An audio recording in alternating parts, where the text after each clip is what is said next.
दोस्तों, आपका अपने चैनल हाई लेवल स्टडी पर फिर स्वागत है। बहुत ही महत्वपूर्ण वीडियो के साथ आपके सामने हाजिर है।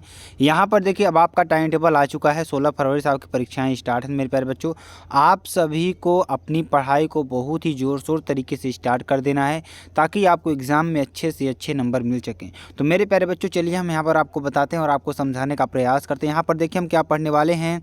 हम पढ़ने वाले हैं सामाजिक विज्ञान, कक्षा 10 सामाजिक विज्ञान को पढ़ेंगे। ठीक है, क्या कक्षा 10 सामाजिक विज्ञान को पढ़ेंगे।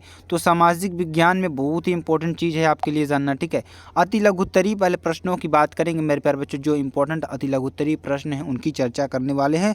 तो आप सभी लोग हमारे साथ जुड़ जाइए ताकि आपको अच्छी तरीके से हम बताने का प्रयास कर सकें। यहाँ पर देखिए, अति लघुत्तरीय प्रश्न 3 अंक वाले प्रश्नों को यहाँ पर पढ़ेंगे। ठीक है, तो इसकी पीडीएफ भी आपको हमारे high level study Telegram channel पर मिल जाएगी, जो कि लिंक डिस्क्रिप्शन में आपको दे दिया जाएगा।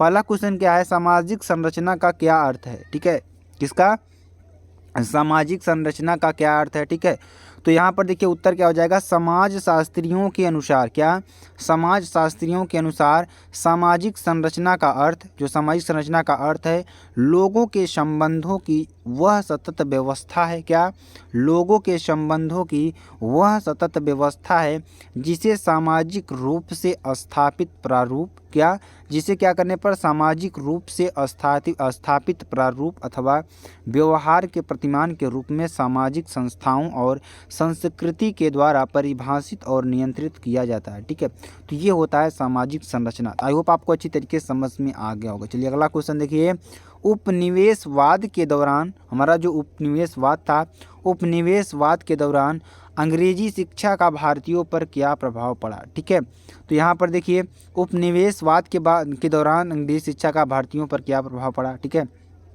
तो उत्तर क्या हो जाएगा, उपनिवेशवाद के दौरान अंग्रेजी शिक्षा के एक नए मध्य वर्ग का जन्म हुआ। ठीक है, क्या, एक नए मध्य वर्ग का जन्म हुआ। अंग्रेजी भाषा में कुशल नए मध्य वर्गीय भारतीयों ने पश्चिम के अनेक दार्शनिकों के विचारों को पढ़ा जाना तथा उनके उदार प्रजातंत्र की अवधारणा से अवगत हुए हैं। इन भारतीयों ने भारत को उदारता और प्रगतिशीलता के एक नए रास्ते पर लाने का सपना देखा। कहने का मतलब हम आपको बताते हैं, जो हमारे भारतीय थे, ठीक है, यानी जो हमारे उपनिवेशवाद के दौरान जो थी अंग्रेज शिक्षा में एक नए मध्य वर्ग का जन्म हुआ। किसका, मध्य वर्ग का जन्म हुआ। इसमें क्या हुआ कि अंग्रेजी भाषा में कुशल नए मध्यवर्गीय भारतीयों ने क्या किया कि पश्चिम के अनेक दार्शनिकों के विचारों को पढ़ा। उन्होंने जब अंग्रेजी सीखी तो क्या किया कि जो पश्चिम के जो अनेक दार्शनिक थे उनके विचारों को उन्होंने पढ़ा तथा उनके उदार प्रजातंत्र की अवधारणा से अवगत हुए। जब उन्होंने अंग्रेजी सीखी तो क्या किया कि वो जो पश्चिम के जो दार्शनिक थे उनकी जो किताबें थी अंग्रेज़ी में लिखी हुई थी उनको उन्होंने पढ़ा। ठीक है, अब इन भारतीयों ने भारत को उदारता और प्रगतिशीलता के एक नए रास्ते पर लाने का क्या किया, सपना देखा। जब उन्होंने बुक को पढ़ा तो ये उनको लाने के लिए क्या किया, सपना देखा। ठीक है, चलिए अगला क्वेश्चन देखिए, आधुनिकीकरण से आप क्या समझते हैं। ठीक है, तो आधुनिकीकरण शब्द का एक लंबा इतिहास है। 19वीं सदी में से और विशेषकर 20वीं सदी के दौरान एक शब्द को सकारात्मक और वांछनीय मूल्यों से जोड़कर समझा जाने लगा। प्रत्येक समाज और उसके लोग जो आधुनिक बनना चाहते थे। प्रारंभिक वर्षों में आधुनिकीकरण का आशय प्रौद्योगिकी और उत्पादन प्रक्रियाओं में होने वाले सुधार से था। बाद में इस शब्द के बृहद मतलब आने लगे। ठीक है, इसका मतलब विकास का वो तरीका हो गया जिसे पश्चिमी यूरोप या उत्तरी अमेरिका ने अपनाया। ठीक है, तदुपरांत ये सलाह दी जाने लगी कि अन्य समाजों में भी आवश्यक रूप से सामाजिक विकास का यही तरीका और रास्ता अपनाया जाना चाहिए। ठीक है, चलिए अगला क्वेश्चन देखिए, राष्ट्रीय पहचान के प्रतीक राष्ट्रवाद की प्रेरणा है, व्याख्या कीजिए। ठीक है, तो ये प्रश्न बहुत ही इंपॉर्टेंट है।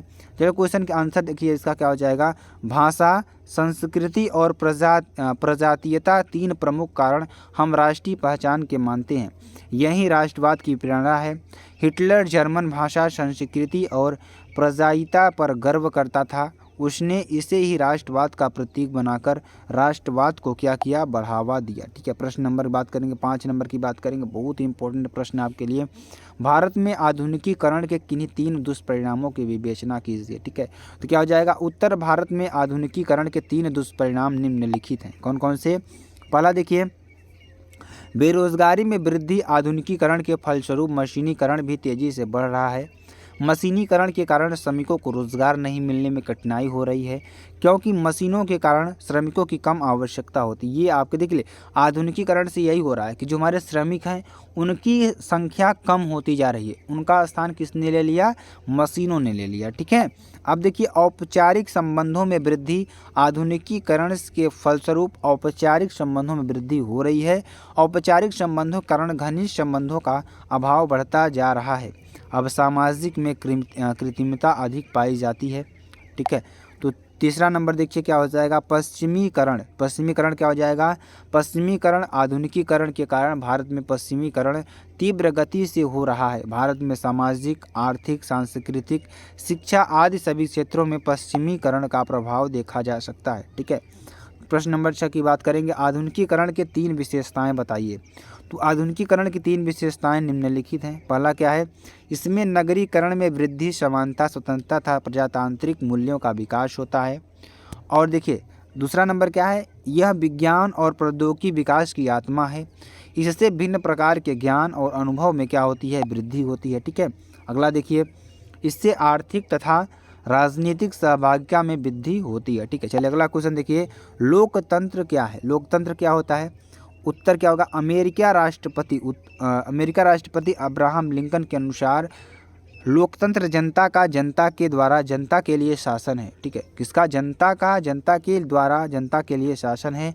लोकतंत्र की 2 प्रमुख मुख्य सीढ़ियां हैं, प्रत्यक्ष लोकतंत्र और प्रतिनिधि परोक्ष लोकतंत्र। ठीक है, चलिए दूसरा नंबर देखिए, प्रत्यक्ष लोकतंत्र से आप क्या समझते हैं? तो प्रत्यक्ष लोकतंत्र से में सभी नागरिक बिना किसी चयनित या मनोनीत पदाधिकारी के मध्यस्थता के सार्वजनिक निर्णयों में स्वयं भाग लेते हैं।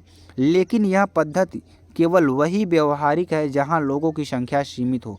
उदाहरण तौर पर देखेंगे, एक सामुदायिक संगठन या आदिवासी परिषद या फिर किसी श्रमिक संघ की स्थानीय इकाई, जहां भी सदस्य एक कक्ष में एकत्र होकर विभिन्न मुद्दों पर परिचर्चा कर सकें, सर्वसम्मत या बहुमत के निर्णय ले सके। ठीक है, तीसरा नंबर देखिए क्या है? वेरी वेरी मोस्ट इंपॉर्टेंट प्रश्न आपके लिए। ठीक है, तो कानून और न्याय में क्या अंतर है? ठीक है, संविधान में क्या अभिप्राय है? इसका मतलब क्या होता है? तो कानून का सार इसकी शक्ति है। कानून इसलिए कानून है क्योंकि इससे बल प्रयोग अथवा अनुपालन के संरक्षण के माध्यमों का प्रयोग होता है। इसके पीछे राज्य की शक्ति निहित होती है।